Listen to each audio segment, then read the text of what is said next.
جب سے امریکہ نے ایران کے خلاف جنگ کا آغاز کیا ہے، القاعدہ خاموش نظر آ رہی ہے۔ یہ کافی ان یوزول ہے کیونکہ القاعدہ اور اس سے لنکڈ گروپ مشرق وسطیٰ میں ہونے والے بڑے واقعات پر اپنا رد عمل دیتے رہے ہیں۔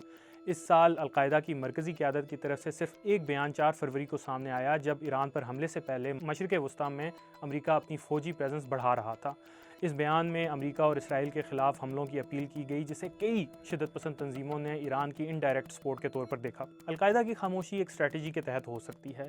یہ تنظیم انتہائی نازک صورتحال سے دوچار ہے اور خیال کیا جاتا ہے کہ القاعدہ کے سربراہ سیف العدل اور ان کے قریبی ساتھی اس وقت ایران میں مقیم ہیں۔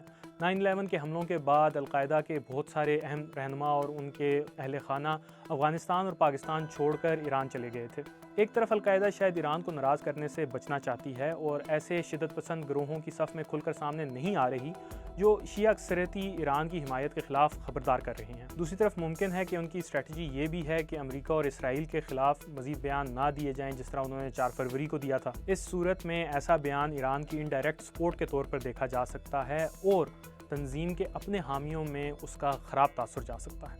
جون 2025 میں ایران کے خلاف اسرائیل کی 12 روزہ جنگ کے دوران بھی القاعدہ خاموش رہی، لیکن اس کے برعکس اس کی حریف سمجھی جانے والی جماعت دولت اسلامیہ کافی ایکٹیو رہی اور اس نے دونوں فریقوں کو تنقید کا نشانہ بنایا۔ نام نہاد دولت اسلامیہ نے 4 فروری کو القاعدہ کی جانب سے امریکہ کے خلاف جہاد کی اپیل کو اس بات کے ثبوت کے طور پر پیش کیا کہ القاعدہ بدتدریج ایران کا مہرہ بنتی جا رہی ہے۔